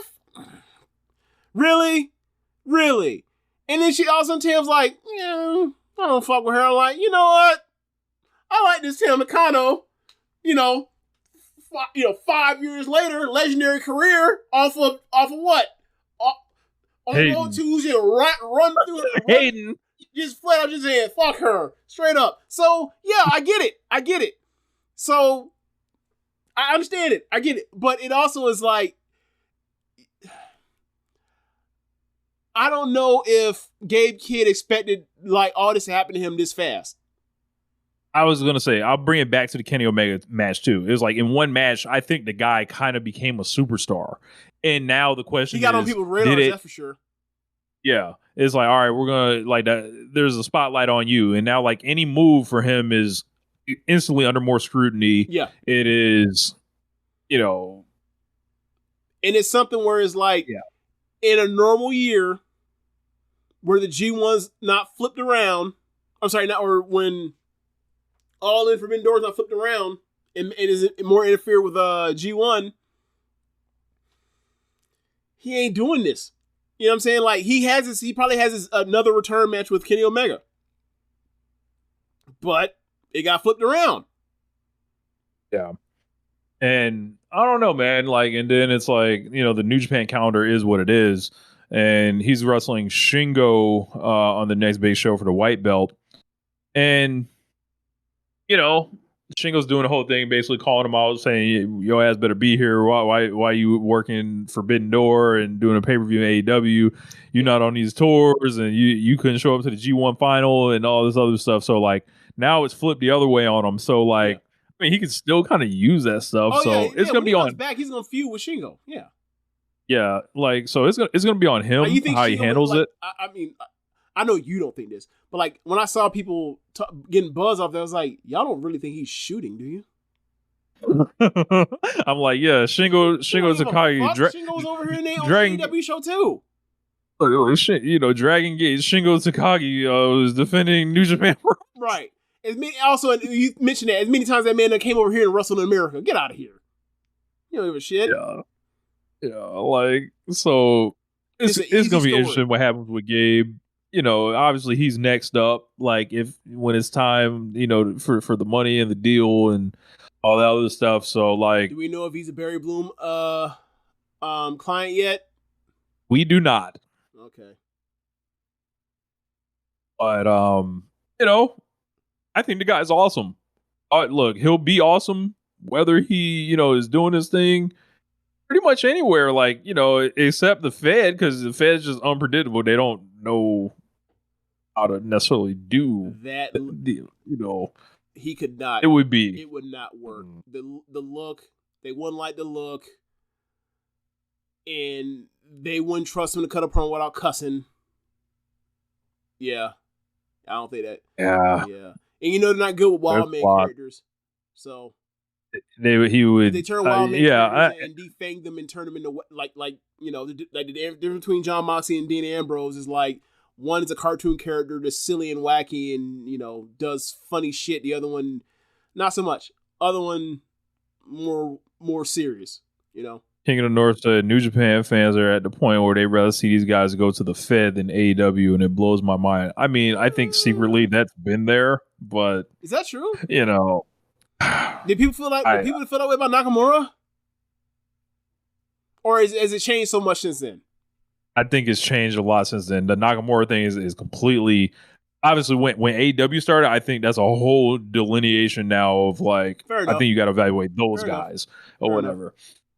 So but at least the whole thing is like if they go over to WWE is like, well, it's not they're gonna have better matches or whatever else. If they go to WWE, it's like, oh, it's retirement.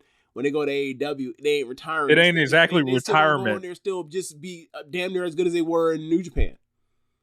Yeah, and it's like if they're 100 in New Japan, they'll come over here maybe be like a 90 or 95. Sometimes they'll be just as good or whatever, but. Yeah, I remember the Kyle Fletcher thing when Aussie Open signed to, that's a little different. Like that man or Mark Davis was injured in like Tony Khan. I mean, this is also part of the you see how we took care of your homeboy, right Will, like, but yeah, he paid for his knee surgery. New Japan wasn't doing that, and then New Japan wasn't giving him money for shows or whatever during the pandemic, whatever. They weren't signing them, period. Yeah, that's what it was. Not paying for shows, it was not signing them. Yeah, and they wanted to be signed forever. Yeah. So it's like, I can't begrudge these guys for making these decisions. And yeah, he said they bowed at the feet of Jeff Cobb going to, what they did with Jeff Cobb is like 100 times worse than like when they pull that man from the middle of the tour and say, yeah, dog, you not having no IWGP title match. Your ass is coming here. Remember what they did with Carl Anderson a couple years ago? Yeah. Well, they at least sent them and let him drop the belt. How nice of them. Yeah. We actually talked about Hiromu going to the USA last week. It's there if he wants it, but look, I'm not getting inside the mind of Hiromu Takahashi. That seems like a wild place. That's like trying to get inside the mind of a honey badger. Yeah. Yeah, they said they don't blame New Japan for this, James. They feel New Japan was wronged. Yeah, I mean, look. Well, when you have a relationship with this shit has become an arms race. When you're the little brother in a relationship like this, is going to happen. Now, my thing is, people complain about like Forbidden Door is like, well, Wrestle Dynasty was the pay-per-view was ran where? When you had to buy it, where you had to buy it from? Dome. No. And New Japan World. Right. That's the giving back that they don't talk about with AEW. And obviously it's a newer thing because there's been more. Yeah. Because that's the first one. But like if this continues, then you kind of got to shut the fuck up. Because it's not like AEW guys going over left and right over New Japan guys in the Dome. That didn't happen. Ricochet did that job in the main event to Sabre. Perhaps Tony Khan should prove his loyalty by letting these people moonwalk into WWE. Perhaps he should try that and see if that will gain favor with them. I thought you were going to say maybe he should prove his loyalty by laying down for laying down on the mat for Gato. That's what I thought you were about to say, but whatever. Perhaps, it's just... Boy, that's a minus 5-star match. You know what, Will Ospreay? We gonna bow out of this one. Out of loyalty to the 120 niggas online that listen to a podcast. We gonna, and are loud on the internet. We gonna go ahead and stand down, for Kazuchika Okada. We gonna we'll wait till the next one. How about that? We'll jump in on Gabe Kidd this time, but we'll let Kazuchika Okada and Will Ospreay go to WWE this round. How would you love that? Yeah, enjoy Monday Night Raw. Exactly. Oh, this is dumb. Like, and I have no sympathy. I have no I get it. I get it, but I understand it. I understand where it's coming from, but I just don't agree. Yeah, it's just like, this is the game. Like, you can always pay them more. You sure could. You could always make stars. You could always have good booking that turns out stars, and right, like it's buildings, going. Like you could always do these things. Stardom lost Utami Hayashishita, Julia M. Nakano, and Mayu. 4 of their 6 most pushed wrestlers and stars over the last 4 years. All of them gone. All of them gone over the last year span. They're doing their best business they've ever done.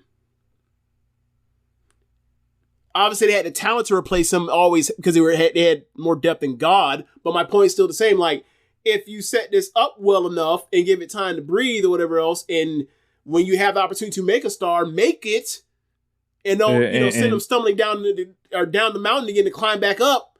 You can don't shit down your own leg. Yeah. And there's no reason why Tsuji hasn't had a dome yet, a dome main event yet. Like, one of those young guys should have already won the IWGP Championship. One of the Musketeers, yep, absolutely. And they should already just started committing, and maybe because when I watched that Gabe Kidd and Yota Tsuji match from New Beginning this year, I felt like that was one of the few times during this era where I was watching the golden era of New Japan, where I was watching the crowd care about these two guys in a way. They were living and dying with them. These guys were being fucking excellent. I saw that comment, and I'm going to address it momentarily. That's not a move, you Rich. Absolutely the fuck not. But I saw it, and I was like, the second night it was over, I was like, January 4th next year, that needs to be the match. But I don't think it's gonna break that way. And these are the sliding doors of wrestling. Sometimes you can recapture that feeling, sometimes you can't. Yeah. But try another way. Yeah. So the Armbar Man is the champion. Someone said Taro Okada is smoking Gedo as a booker. Yeah, the Shadow Booker in Stardom 2 is also smoking Gedo. Yeah, Shota Umino got his dome main event. Yeah, he decided to shit down his leg. Yeah. That. So I don't know. No, figure it out, man. I thought they had the best. I thought they produced the best wrestlers. I thought that they produced they had the dojo to do these things. Yeah. And but so much has changed, and AEW has changed their speed on the rate they can retain guys and keep a core. And also they're kind of going down also in Bushi Road also, they're tightening the it's all right.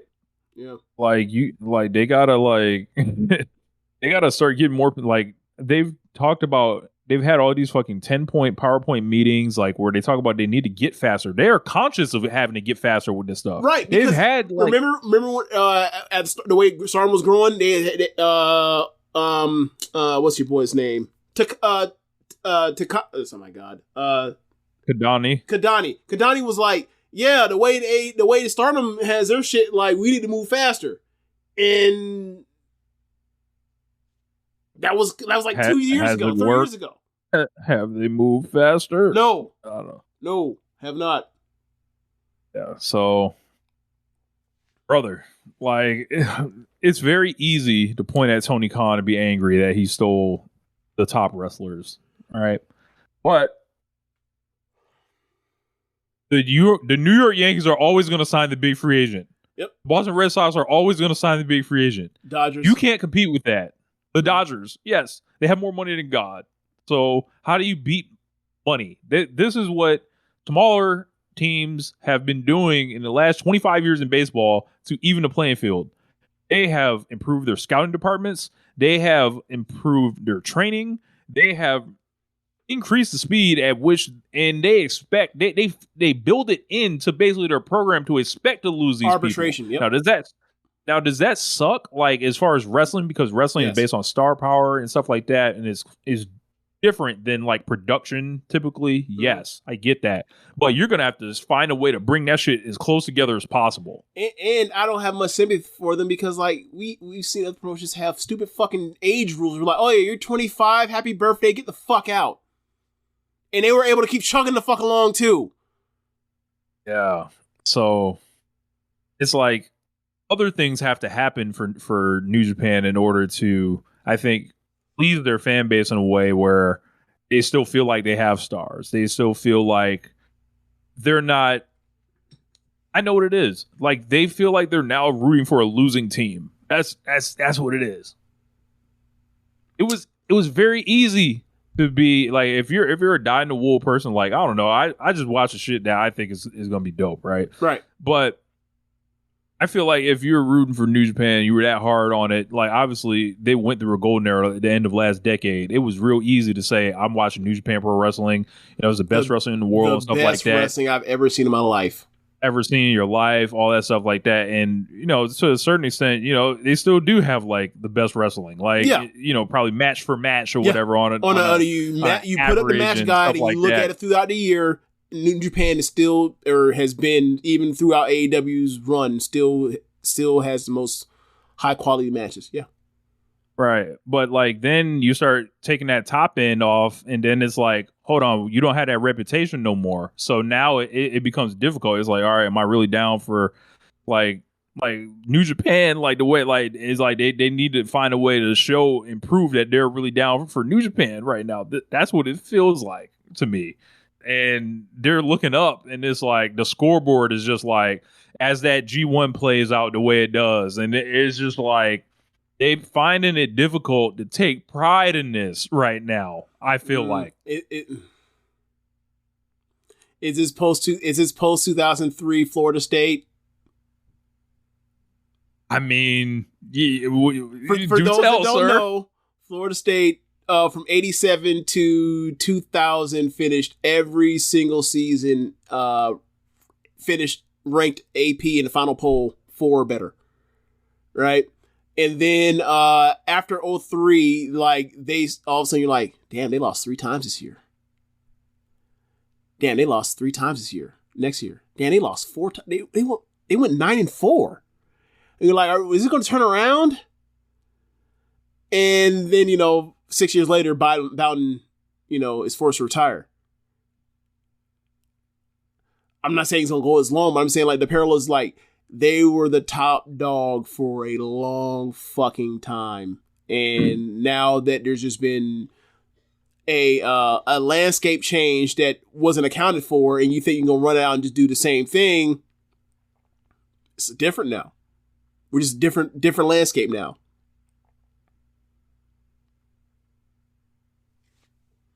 Yeah. And like gotta adapt to 2025 and beyond. I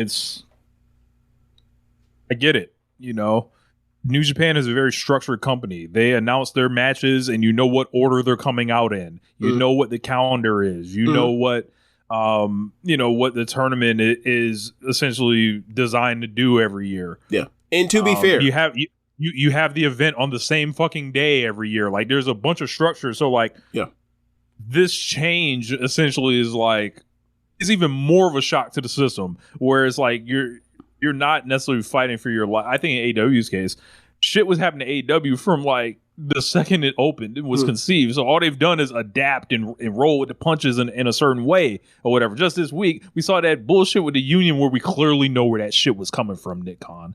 But I got a question. It's like everybody just fucking ignored that and charged forward. But I think it's such a change for not only the fans dealing with it identity wise, it's the company dealing with it too.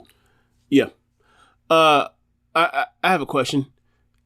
A couple years ago, they were talking about they were going to change like those contracts rolling over from at the end of the year, like at the beginning of every year. Have they changed that or no? I would have to ask about that. Okay. But yeah, man, I guess I gave us a little bit more to talk about and stuff like that this week, but I haven't bust the conversation open in the way, no pun intended, to the satellite radio, in a way where it was just like, all right, we can really like expound upon all the factors behind this, because like I was saying earlier, it's very easy just to point at a couple things and just be angry at them. And there are a lot of people that are angry, and I hear your anger, but it's like, ultimately, what you gonna do? Like, you've expressed your anger. You've argued with the results. You've looked at another show be successful in tickets, and like, we know you hate Forbidden Door. It's coming back next year probably. So like, get ready again. Like, it's like, how long you gonna be miserable like this? Yeah, and there's also this part where it's like, all the wrestlers at this one company have left to go to this other company. At what point are you? And then you hear these stories from the wrestlers that are leaving about how they're unhappy, and it's like, all right, well, at what point are you going to be like, I'm pro? Are you pro wrestler? Or are you not? Like, I don't think any of the stuff that they've said about New Japan has been something where it's like some terrible conditions held on the part of the company, but it's like a lot of those guys had to be in these shitty situations through the pandemic, and a lot of people want to be signed, weren't signed, and everything, and then they AEW is there, and then the economy in Japan tanks, and now it's like, all right, I can get paid more, and it's a less brutal style, and I get to work less. It's like, all right, I get it if you're a person that enjoys watching Japanese pro wrestling or enjoys watching New Japan specifically, and some of the best wrestlers are leaving, but it's also like, at what point are you going to be like, at what point do you realize that your resentment is like misguided? Like, there is no, like, is it just evil AEW, or is it just like, yeah, man, just kind of this the way this shit is going to go? And like, yeah, the wrestlers made their choices. Oh man, because like when AEW was poaching people left and right, like, I wasn't necessarily on some the evil empire of WWE and their money and all that. Because I was like, the wrestlers aren't being brainwashed or kidnapped. Like, they're going on their own accord. Like they chose to do this. She chose. Right. That's what it comes down to. They chose. Like, it's just like, get better at scouting. Yeah, New Japan gave him permission to negotiate. Yeah, that's a good point. But what choice did they really have in that? Probably not much. Yeah. You write down. Look, you write down what you gonna offer me in yen. I'm gonna write after that what AEW offer me in USD. That would go real quick if they didn't, give permission. Like, yeah. Well, oh, ain't no permission. All right, well, here's your, $1 million or whatever, right? Hold on, what? Like, you get the offer back? Hold on, what? Carry the decimal point 2 over. Hey, wait, they offer you what? Nah, man. All right, get out of here, man. Bye, Okada. Bye. They want these people too much of a salary cap, Rich. Yeah.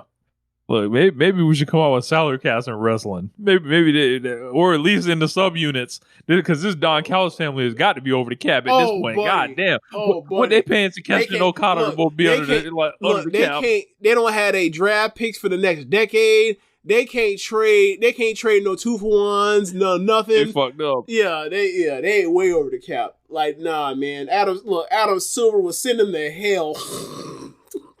Absolutely not. That's wild. Enjoy your little one championship. You're gonna never win it again. We finna close this shit down like it's the Carter, bitch. Feds busting in. But yeah, I guess that's it, man. I don't have much else. All right, thanks for listening, y'all. Be sure to rate us whenever you're using the list. Oh, sorry. Yeah, go ahead. Sorry, James. We do have one more thing. WWE Clash in Paris. I have a card shit! I'm the one that told you to put it on the thing on Monday, and I forgot that quick. Sorry. All right. 5 matches on the show because, of course, a Paul Levesque production. Number 1, John Cena versus Logan Paul. the John Cena retirement tour gets worse and worse every time I fucking look at it. I know the heat is that it's Logan Paul getting the match with John Cena, but like it was like, all right, this is just a clout thing, I guess, bro.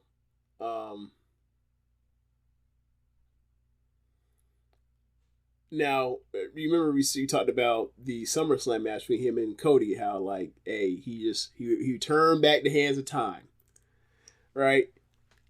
He coming back to the future today. He finna go back to being sorry ass John Cena post 2017. Yeah, you know, you finna get a good old fashioned dud. Amos versus Rusev in a good old fashioned Donnybrook match. This could actually be good because they're friends, they like each other, and you know they're gonna hit the hell out of each other. Yeah. And Sheamus pay per view. Sheamus on pay per view. He don't get too many of these opportunities even to try to do something special. Yeah, they should beat the shit out of each other. Yeah. Roman Reigns versus Bronson Reed in the singles match. Does he still? Now, when he beats him, does he put the shoes around his neck, or do he put the shoes on his feet? Which one? I think he's already gonna be wearing shoes, so he ain't about to disrobe his shoes. He's just gonna take the shoes back and walk over his shoulder with them. But I'm just saying, like the idea of like the necklace, like the Samoan necklace, like he gonna put it around his neck. That like the Shula Fale, like that shit, or Shula Fala, like yeah. But yeah, you're right. He probably gonna do that. I'm taking Roman Reigns. I'll take Bronson Reed. Becky Lynch versus Nikki Bella. No, fuck that. You ain't gonna laugh at my joke. Ain't no way in fuck Bronson Reed beating Roman Reigns. All right, go ahead. So Becky Lynch versus Nikki Bella. Now this is a funny one. Now keep in mind, I have watched 0.0% of this storyline, right? But I can only imagine what the storyline behind this one is, right? I'm married, you're not. I got a kid, you don't. Oh, actually, yes, kid. I'm married, you're not. I'm in a happy relationship, you're not. I can see that. And then like Becky's whole thing, I kind of imagine now is like, I opened the door for all y'all, but now it's like Nikki Bella came before her, so it's like even funnier now. It's like, you know, who influenced who or whatever. Like, I resent you and all this other shit. I don't know.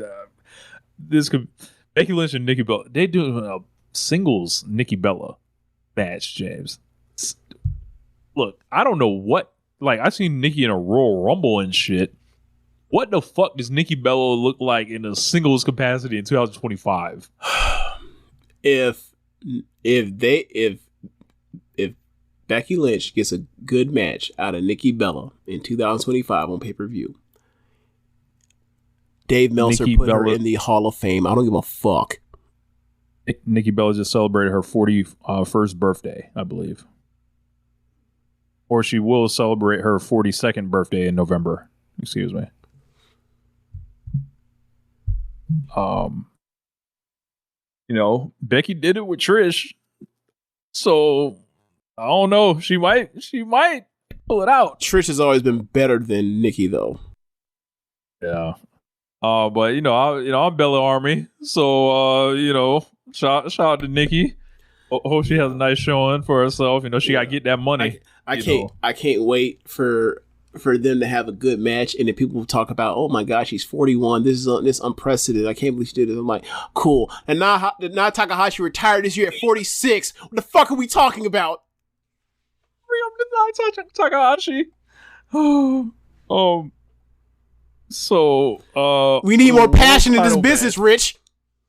Yeah.